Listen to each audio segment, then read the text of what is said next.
vamos ouvir o nosso decano. O decano?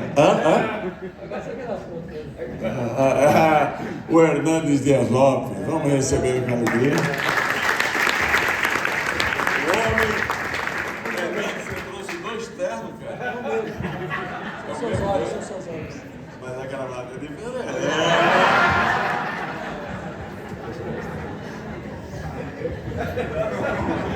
Eu quero tomar água.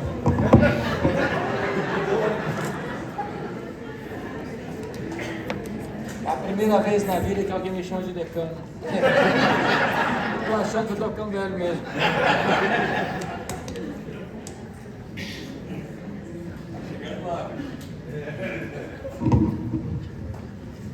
É melhor que morrer cedo, né?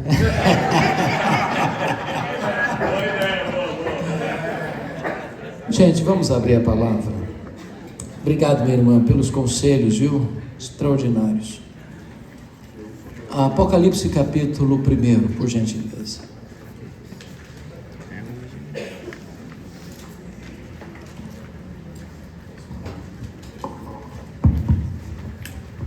Versos 9 a 13.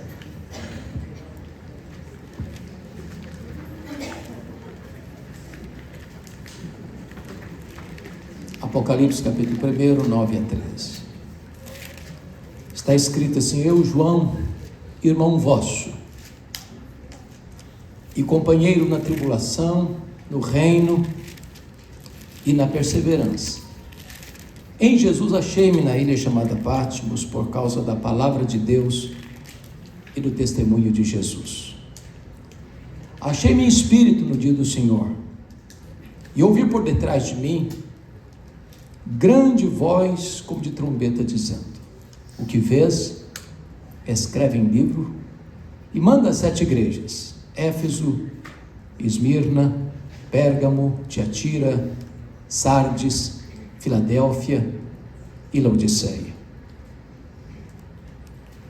Voltei-me para ver quem falava comigo, e voltado vi 7 candeeiros de ouro, e no meio dos candeeiros um semelhante a filho de homem. Capítulo 3, versos 14 a 22. Ao anjo da igreja em Laodiceia escreve: estas coisas diz o Amém, a testemunha fiel e verdadeira, o princípio da criação de Deus. Conheça as tuas obras, que nem és frio nem quente. Quem dera fosses frio ou quente. Assim, porque és morno, nem és quente nem frio, estou a ponto de vomitar-te da minha boca.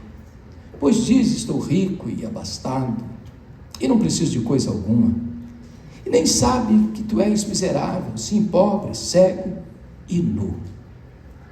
Aconselho-te que de mim compres ouro refinado pelo fogo, a fim de te enriqueceres, vestiduras brancas para te vestires, a fim de que não seja manifesta a vergonha da tua nudez, e colírio para ungir os teus olhos, a fim de que vejas. Eu repreendo e disciplino há quantos anos? Sê, pois, zeloso e arrepende-te. Eis que eu estou à porta e bato. Se alguém ouvir a minha voz e abrir a porta, eu entrarei e cearei com ele, e ele comigo. Ao vencedor dar-lhe-ei sentar-se comigo no meu trono, como eu venci e sentei com o meu Pai no seu trono. Quem tem ouvidos, ouça o que o Espírito diz às igrejas. Aleluia, amém. Eu quero conversar um pouco com vocês sobre a restauração do fervor espiritual.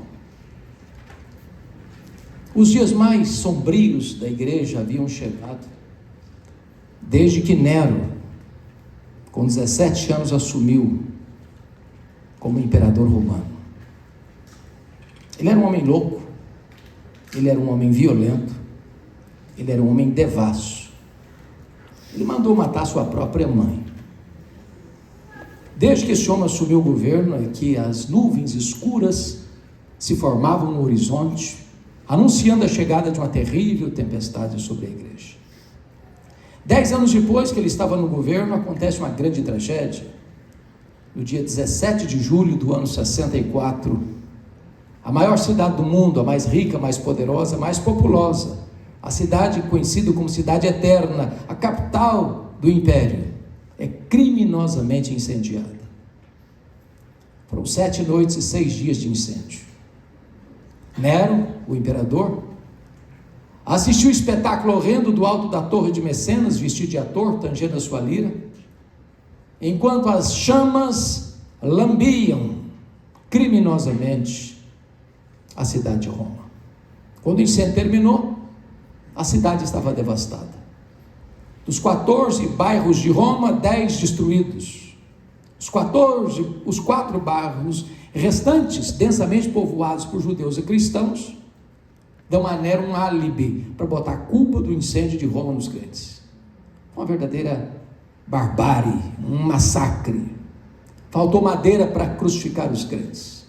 Quando não tinha mais madeira, os crentes eram amarrados nos postes, cobertos de piche e queimados vivos para iluminar as noites de Roma. Um verdadeiro banho de sangue. Ano 66 começa a Guerra Judaica. Uma sinagoga judaica fora profanada em Cesareia Marítima, e os zelotes, que nunca foram favoráveis ao governo de Roma, rebelaram-se contra Roma.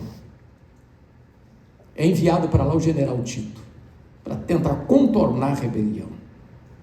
2 anos depois, ano 68, Nero é deposto pelo Senado romano e comete suicídio.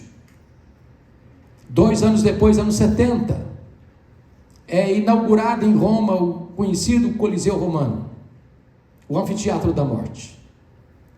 Nesse mesmo ano, o general Tito, filho de Vespasiano, que estava no governo, desde 69 a 79,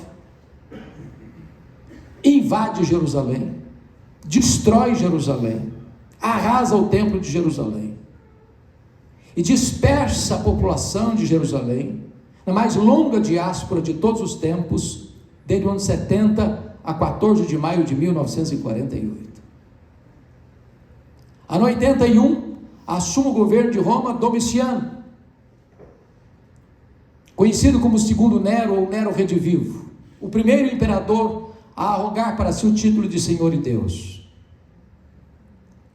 ampliando ainda mais a perseguição aos cristãos.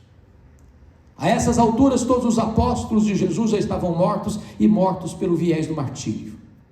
O único representante do grupo apostólico, apóstolo João, já velho, pastor em Éfeso, capital da Ásia Menor, é banido para uma colônia penal, a ilha vulcânica do Mar Egeu, a ilha de Patmos. Parecia ser o fim. Parecia ser a última pá de cal sobre a igreja já tão sofrida. Todas as portas da terra foram fechadas para João naquela ilha. Mas quando todas as portas da terra estavam fechadas para ele, Deus abriu uma porta no céu e disse: sobe para aqui, e eu te mostrarei mais coisas que talvez aconteçam, não mais coisas que podem acontecer, eu te mostrarei as coisas que devem acontecer. Deus está no trono e as rédeas da história estão em suas mãos.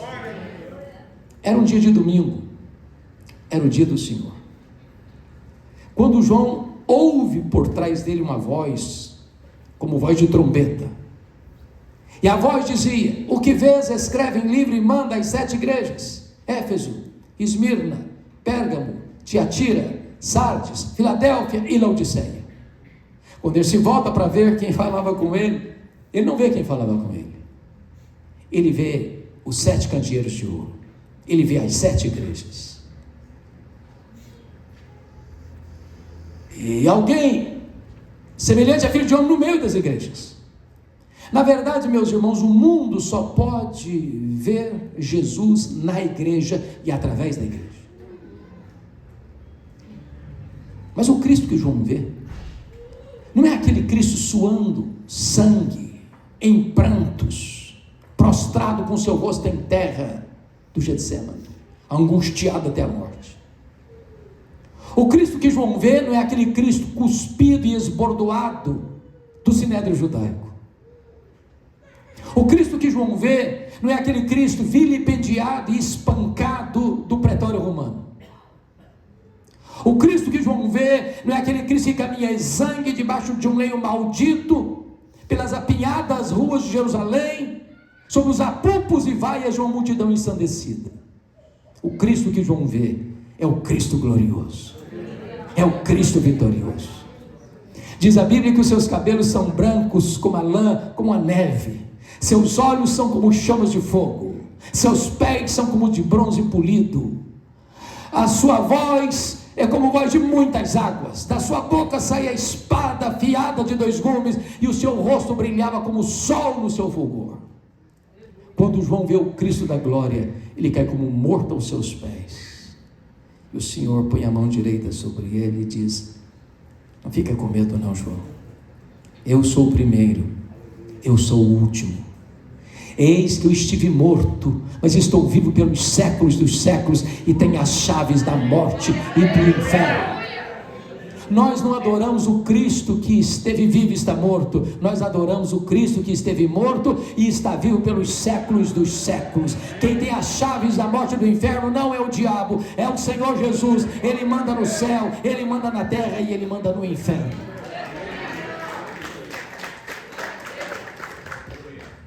Quando você vai para o verso 13, João vê o Cristo no meio das igrejas. Eu quero dizer para você que Jesus está aqui, nesse auditório, nesta noite, neste lugar. É porque Ele está aqui que nós viemos aqui. Se Ele não estivesse aqui, essa reunião não passaria de um mero encontro religioso e nada mais. Mas Ele está aqui. Ele está aqui. Essa é a nossa convicção e a nossa esperança de tempos novos. Mas veja comigo o capítulo 2, versículo 1, que não está apenas no meio dos candeeiros. Está escrito aí que ele estava andando no meio dos candeeiros. Ele está aqui, andando entre nós. Andando entre nós.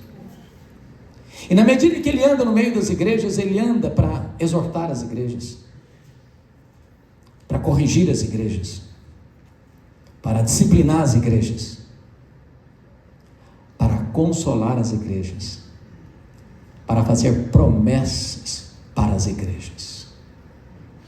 É curioso que na medida que ele vai andando no meio das igrejas, há um estribilho que se repete nas 7 cartas, e o estribilho é este: eu conheço, eu conheço,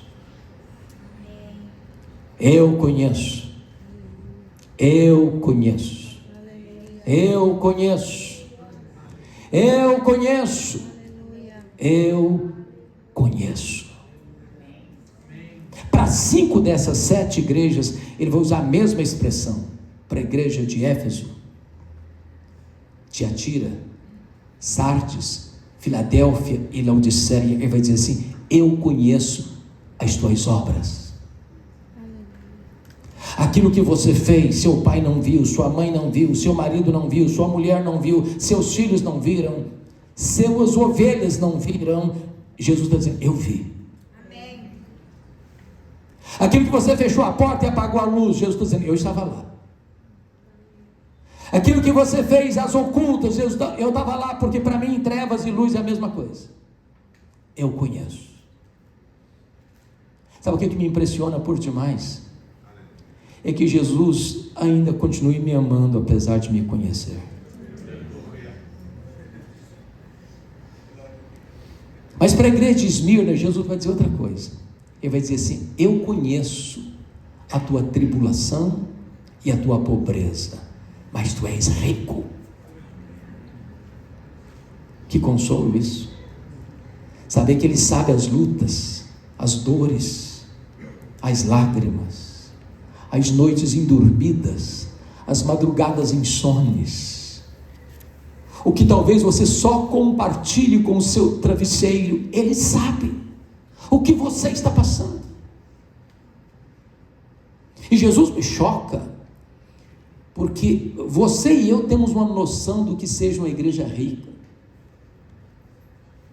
O que é uma igreja rica no nosso conceito? Uma igreja que tem muitos membros? Uma igreja que tem um templo suntuoso, uma igreja que tem um orçamento robusto. Esse é o conceito que você e eu temos de uma igreja rica. Mas Jesus olha e diz que eu conheço a tua pobreza, mas tu és rico, pobre na terra, rico no céu, pobre financeiramente, rico espiritualmente, pobre aos olhos dos homens, rico aos olhos de Deus. Por outro lado, Jesus se dirige à igreja mais rica da Ásia, a igreja de Laodiceia, que dizia de si mesmo: estou rica, sou abastada, eu não preciso de nada. E Jesus olha para essa mesma igreja e faz um outro diagnóstico: não, você é pobre, você é miserável, você está nua, você está cega. O que é importante não é ser rico na terra, mas rico no céu. O que é importante não é ser rico aos olhos dos homens, mas rico aos olhos de Deus. Mas Jesus vai se dirigir à igreja de Pérgamo e vai usar uma outra expressão. Ele vai dizer assim: eu conheço o lugar onde tu habitas, onde está o trono de Satanás. Por que Jesus disse isso de Pérgamo? Vocês bem sabem que Pérgamo era a segunda maior cidade da Ásia, só perdia para Éfeso, que era a capital. Por que Jesus disse isso? Talvez por duas razões. Primeiro, quando se disputava na Ásia qual cidade construiria o primeiro templo de adoração ao imperador romano como divindade, Pérgamo ganhou a concorrência de Éfeso e constrói o primeiro templo de adoração ao imperador na Ásia. Provavelmente o que Jesus está dizendo é o seguinte: qualquer lugar onde um homem é colocado no pedestal e onde se venera um homem, aí está o trono de Satanás, porque todo o humanismo idolátrico é satânico. Deus não divide sua glória com ninguém. A segunda razão, muito provavelmente, é porque Pérgamo hospedava o templo de Esculápio, o deus da cura. Pessoas visitavam Pérgamo diariamente, buscando cura desse Deus da cura, representado por uma serpente. É por isso que você, quando vai ao seu médico até hoje, você vai ver bordado no jaleco branco do seu médico uma serpente. Isso vem de Pérgamo, isso vem de Esculápio, isso vem do Deus da cura. Provavelmente o que Jesus está dizendo é o seguinte: qualquer lugar onde um homem forja, onde um homem fabrica, onde um homem cria na sua mente ou com as suas mãos um Deus e se prostra diante dele, aí está o trono de Satanás. Porque o ídolo, como diz Paulo, é nada. Ele é barro, ele é gesso, ele é pedra, ele é mármore, ele é prata, ele é ouro, mas o que está por trás do ídolo são os demônios. O que me impressiona é que onde Satanás tem um trono, Jesus planta uma igreja para adorar o Rei dos Reis, o Senhor dos Senhores. Jesus está andando no meio das igrejas, Ele está aqui hoje. Na medida que Ele vai andando no meio das igrejas, Ele tem elogios a fazer e Ele tem censuras a fazer. Para duas igrejas só tem elogios, não tem censura. Para quais igrejas? Para Esmirna, a mais pobre. Para Filadélfia, a mais fraca. Jesus diz para a igreja de Filadélfia: eu conheço as tuas obras, tu tens pouca força, mas eu coloquei diante de uma porta aberta, e a porta que eu abro ninguém fecha, e a porta que eu fecho ninguém abre.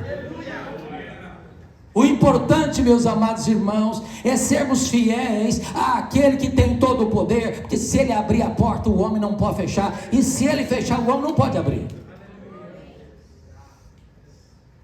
Mas para 4 igrejas, Jesus fez elogios e fez censuras.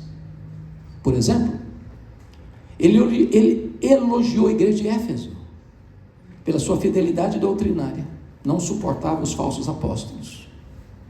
Pelo seu zelo ético, moral, odiava as obras dos nicolaítas que induziam as pessoas à prostituição. E uma igreja fiel e perseverante, mesmo no sofrimento. Sabe o que Jesus está querendo dizer com isso? Nenhuma igreja pode agradar a Jesus se essa igreja transige com a verdade, se essa igreja negocia os absolutos de Deus, se essa igreja troca a mensagem por uma mensagem mais palatável para agradar os ouvidos dos homens. Nós não temos o direito de mudarmos a mensagem para agradar as pessoas. Nós não temos o direito de tornar essa mensagem mais palatável, mais adocicada, deixando de pregá-la com integridade e fidelidade. Qualquer igreja que faz isso não agrada a Jesus.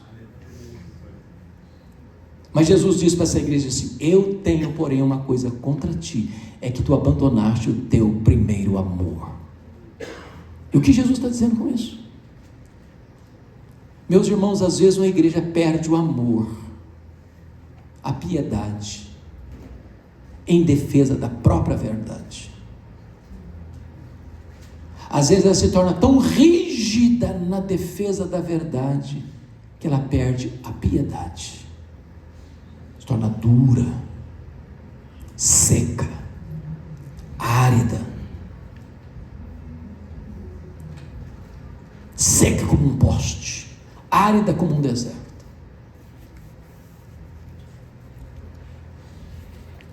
É um perigo grave. Isso me leva a pensar naquilo que o nosso irmão do século XVIII, Jonathan Edwards, diz, que nós precisamos ter luz na cabeça e fogo no coração. Nós precisamos manter a verdade intacta, mas não podemos perder a piedade. Nós precisamos ter firmeza, mas ter doçura no trato. Nós não podemos botar a vida cristã no piloto automático. A ortodoxia, meus irmãos, tem que ser a nossa vida, o que nós somos, o que nós pregamos. Eu conheço igreja que a finalidade última dela é ser ortodoxa. Não importa se ela está diminuindo, não importa se ela está morrendo, não importa se ela está árida, não importa se tem anos que não se converte ninguém ali. Nós somos a igreja verdadeira, nós estamos pregando a doutrina certa. É preciso sim pregar a doutrina certa, mas é preciso ter óleo na engrenagem, é preciso ter amor no coração, é preciso ter vida transbordando desta igreja. Jesus elogia a igreja de Tiatira, que é o contraponto de Éfeso. Elogia aquela igreja porque agora, quando escreve para ela, ela tem mais fé, mais obras e mais amor do que lá no começo da sua fundação. Mas Jesus diz assim: eu tenho uma coisa contra ti, é que tu toleras essa falsa profetisa Jezabel. Em outras palavras, a igreja de Éfeso tinha doutrina, mas não tinha amor. A igreja de Tiatira tinha amor, mas não tinha doutrina. Em outras palavras, eu posso ser a igreja mais acolhedora da Itália e da Europa, a igreja mais amável, a igreja mais amigável, a igreja mais simpática, a igreja onde o culto é uma festa, onde as pessoas sejam abraçadas e amadas, mas se falta essa doutrina nessa igreja, essa igreja não agrada a Jesus. As duas coisas não podem ser separadas. É ortodoxia e piedade, é teologia e ética, é credo e conduta, é luz na cabeça e fogo no coração.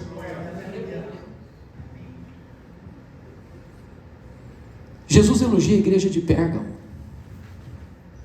que tem gente fiel naquela igreja, a ponto do seu líder Antipas ser martirizado na cidade. E a Bíblia não diz como, mas os historiadores dizem que Antipas morreu carbonizado dentro de um boi de bronze encanecido, por causa da sua fé, em Pérgamo.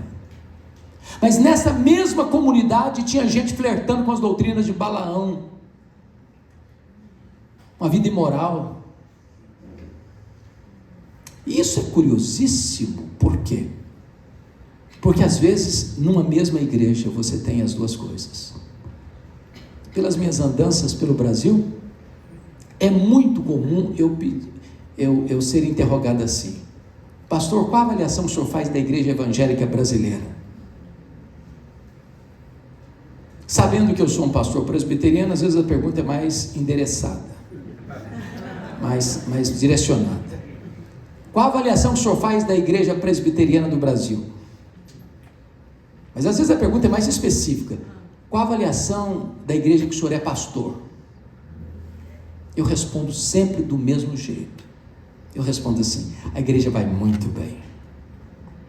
A igreja vai mais ou menos. A igreja vai muito mal. Sabe por que eu respondo assim?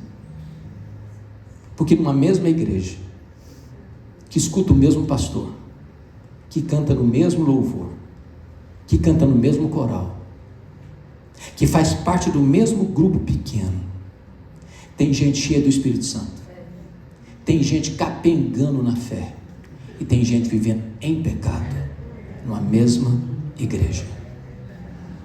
E só Jesus conhece os que lhe pertencem, pode dizer: eu conheço, eu conheço, eu conheço, eu conheço.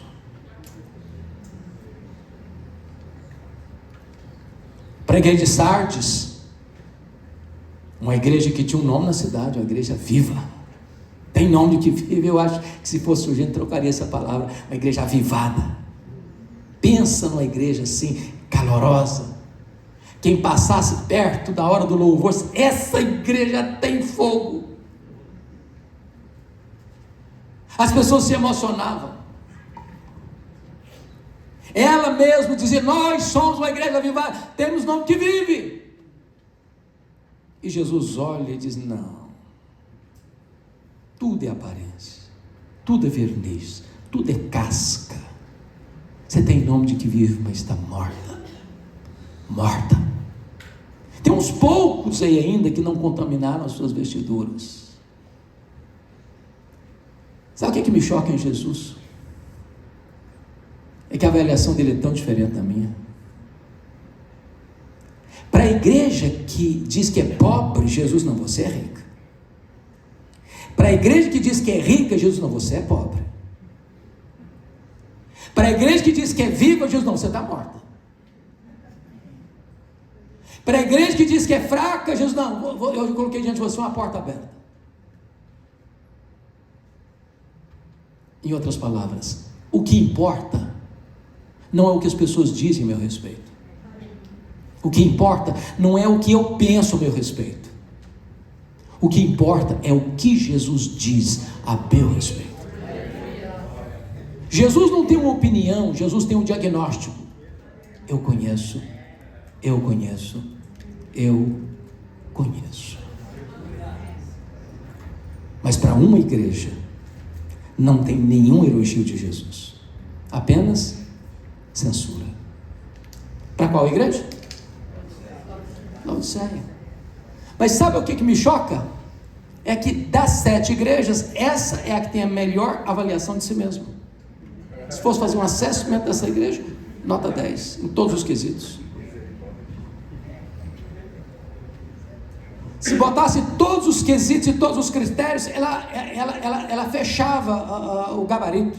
Ela ticava tudo com nota máxima de si mesma.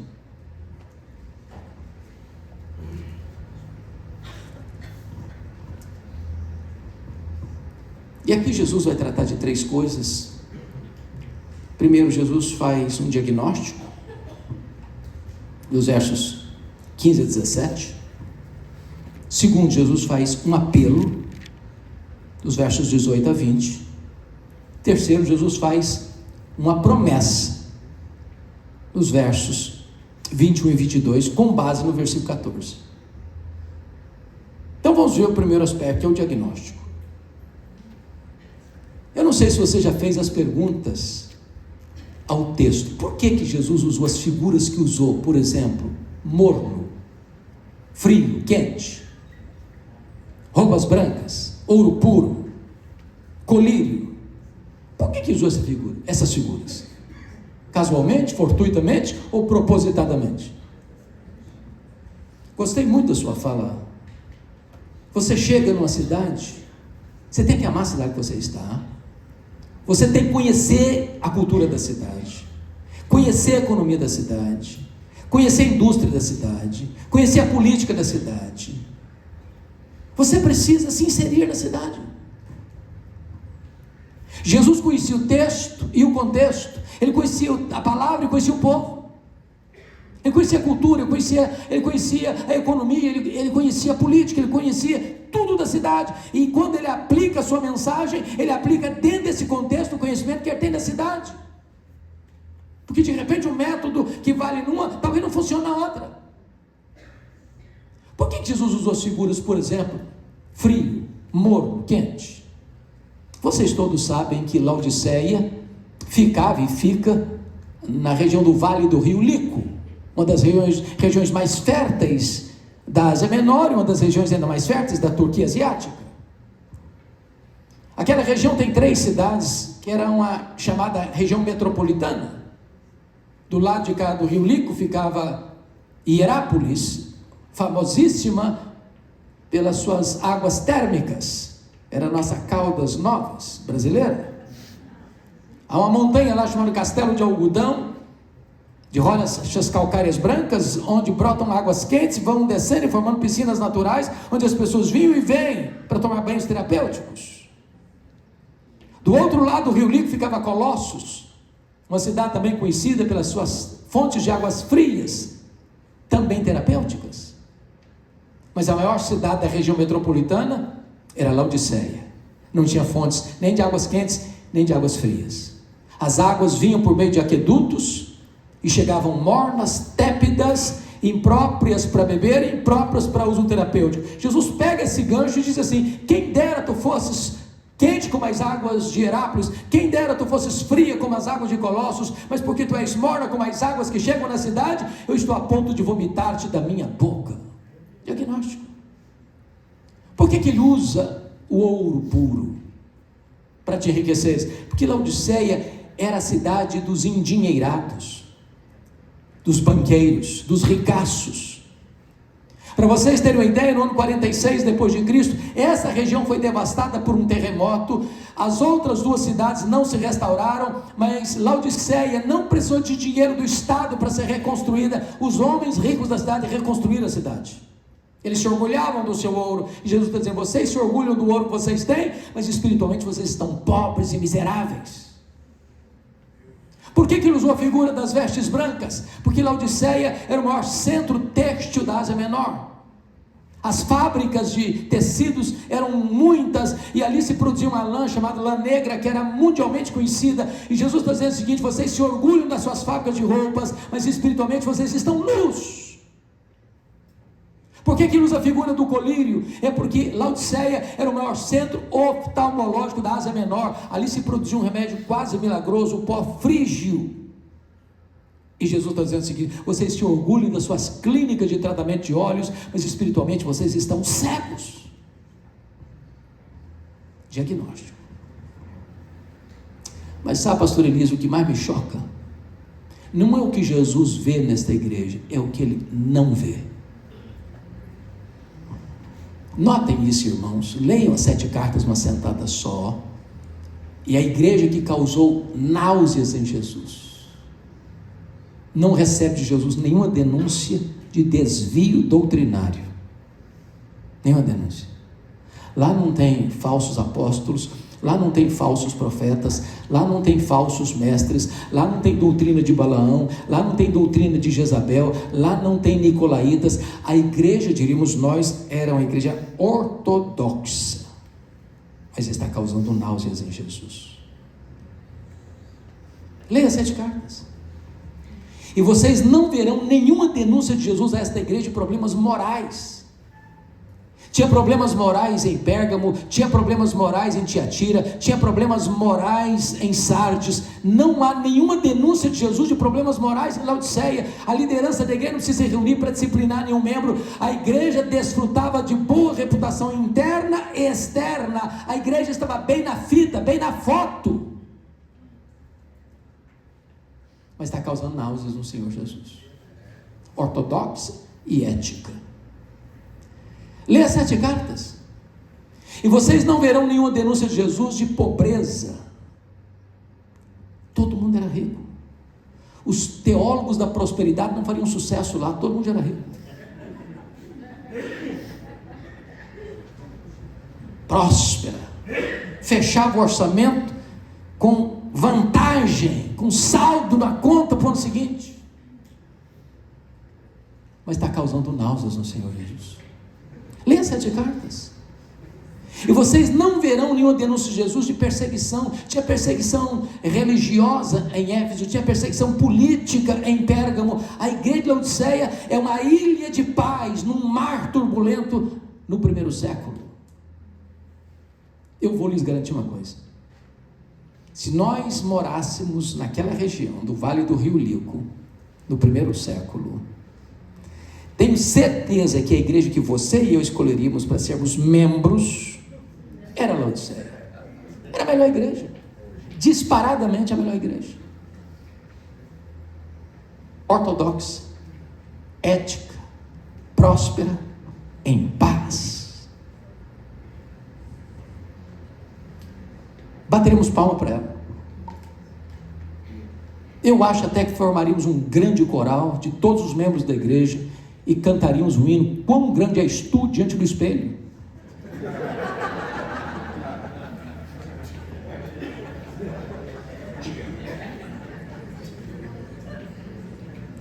Mas está causando náuseas no Senhor Jesus. Então, uma pergunta importante: o que é que Jesus viu nessa igreja que lhe deu desconforto? Só uma coisa ele viu: falta de fervor espiritual. Falta de fervor espiritual.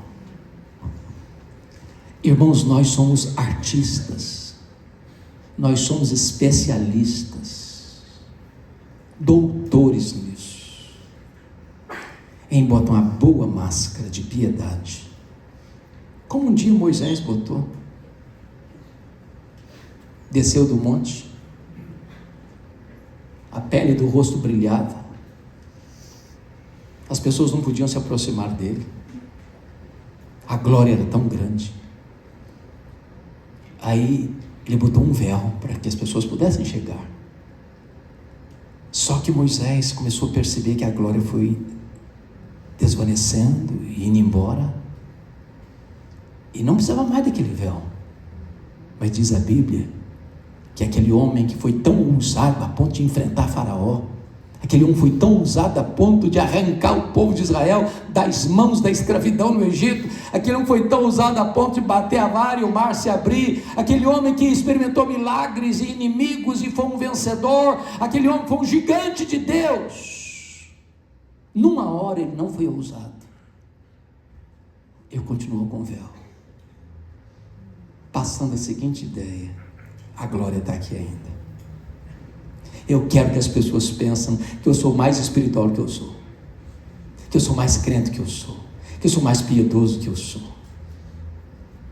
Às vezes o que as pessoas amam são as nossas máscaras. Elas admiram não quem nós somos, mas quem nós aparentamos ser.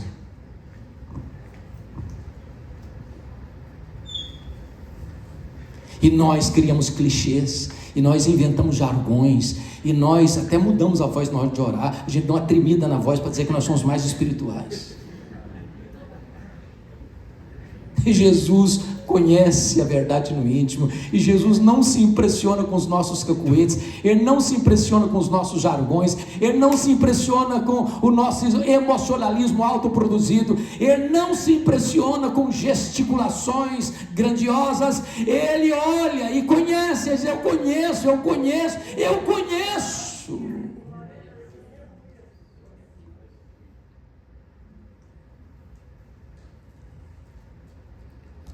Meus amados, como disse vocês ontem, Deus tem me dado a bênção de estar em todos os estados do Brasil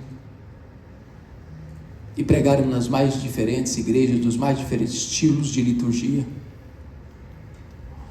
E eu não tenho dúvidas de uma coisa: não importa se numa igreja ultra-ortodoxa, ultraconservadora, ultrapentecostal, a igreja não só do Brasil, mas da Europa, da América, da Ásia, da África, precisa desesperadamente de um retorno à piedade, precisa de um renovo espiritual, precisa de voltar a ter fervor espiritual.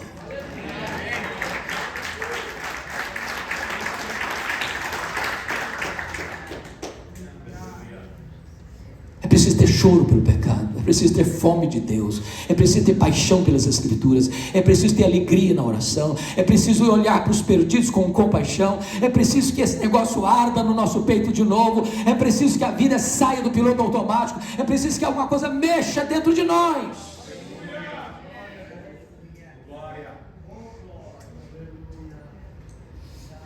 Depois que Jesus faz o diagnóstico, ele vai fazer um apelo. E eu me impressiono com Jesus porque ele começa o apelo assim no verso 18: aconselho-te. Ele é o dono da igreja, ele é o senhor da igreja. Ele podia chegar, dava uma ordem, baixava um decreto. Ele chega como um mascate, como um vendedor ambulante, que tem um produto essencial e o preço é de graça. Ele diz: aconselho-te que de mim compres ouro refinado pelo fogo, para te enriqueceres, vestiduras brancas para te vestires, a fim de que não seja manifesta a vergonha da tua nudez, e colírio para ungir os teus olhos, a fim de que vejas. O que ele está dizendo? O que Jesus está dizendo, meus amados irmãos, é dizer o seguinte: você quer restaurar o fervor espiritual no seu coração? Eu vou dar para você a solução, vou dar para você a receita, vou dar para você a saída. Então preste atenção nisso, porque muita gente, irmãos, e você e eu conhecemos gente que quis buscar um avivamento, gente que quis um renovo na sua vida, gente que correu atrás de alguma restauração da sua vida e se desencaminhou espiritualmente, e seguiu gurus espirituais, e seguiu heterodoxia teológica, e seguiu experiencialismos perigosos, e caiu nas malhas do sincretismo religioso. Jesus está dizendo assim: se você quer restaurar o fervor espiritual, aconselho-te que tu compres de mim, que tu compres de mim, que tu compres de mim, disse Jesus. Quem tem o remédio para a igreja é Jesus. Quem é o remédio para a igreja é Jesus. É só Ele que pode restaurar o fervor espiritual, é só Ele que pode derramar o Espírito Santo, é só Ele que pode trazer um tempo novo para a igreja. Qualquer outra alternativa vai ser perigosa. Mas veja o versículo 19, porque ele tem uma declaração a fazer e uma ordem a dar. Ele diz assim: eu repreendo e disciplino há quantos amo. Eu confesso para vocês que não é fácil pregar um sermão dessa natureza para pastores e líderes. Seria muito mais fácil eu chegar aqui e encher vocês de galanteios, de fazer massagem no ego. Se vocês são maravilhosos, vocês são os heróis, vocês são os tais. Eu estou pregando para mim. Eu sou o primeiro da fila que precisa dessa mensagem. A linguagem que Jesus está usando, irmãos, é triste, é dolorosa, muito difícil. Eu não sei para vocês, mas para mim, enjoo, náusea é pior que dor. Se você está em pé, está ruim. Se você senta, piora. Se você deita, o mundo roda. Jesus está sentindo vômito, náusea. E ele está dizendo o seguinte: sabe por que eu estou pegando pesado com você? Sabe por que eu estou repreendendo você? É porque eu te amo. É porque eu não desisto de você. É porque eu não abro mão de que você experimente uma vida plena. Sabe o que ele está dizendo para você e para mim? Eu não fui para a cruz para gerar um crente apático. Eu não morri naquela cruz para produzir um crente morno. Eu amo você, é por isso que eu estou pegando pesado com você.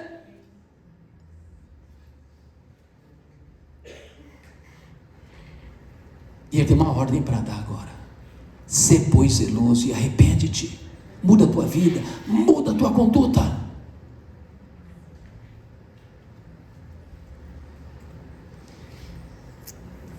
Mas agora Jesus, de uma maneira tão doce, de novo chega no verso 20. E ele diz assim: eis que eu estou à porta e bato. Se alguém ouvir a voz e abrir a porta, eu entrarei. Cearei com ele, ele comigo. Sabe o que me choca aqui, pastor Paulo? É que esta igreja de Laodiceia fazia tudo da parte dela, por ela e para ela. Ela era um fim em si mesma. Está muito satisfeita. E nem percebe que Jesus está do lado de fora.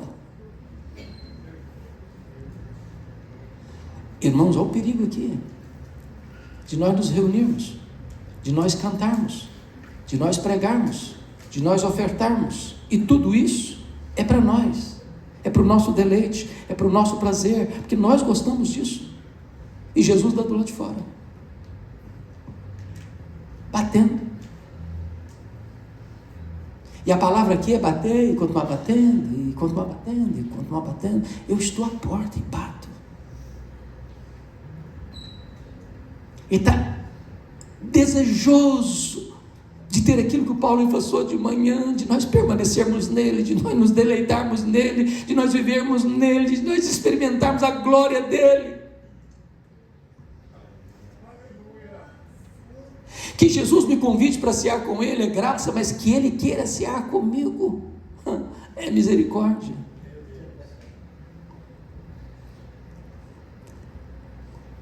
E a única condição de restaurar o fervor espiritual do nosso coração é assentarmos-nos com Jesus. Talvez com a porta do quarto trancada, fora dos holofotes, fora da plateia, onde você pode rasgar o coração, onde você pode gemer quando as palavras não surgirem, onde você possa dizer: meu Deus, o Senhor tem misericórdia de mim, porque eu não aguento mais desse jeito, eu não quero tocar minha vida, meu ministério assim, Senhor. Eu vou cear com você, você vai cear comigo, disse Jesus. Nós vamos restaurar essa relação. Nós vamos acabar com as aparências, com o teatro, com a espiritualidade cênica. Vamos arrancar essas máscaras, começar tudo de novo.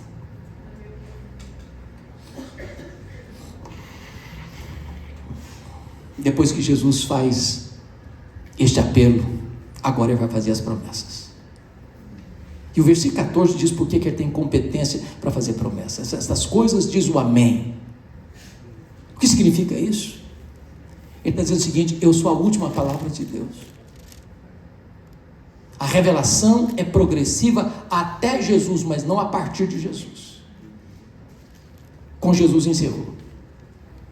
Se você não aceitar a última revelação de Deus, a plena revelação de Deus, que é Jesus, então não há mais esperança.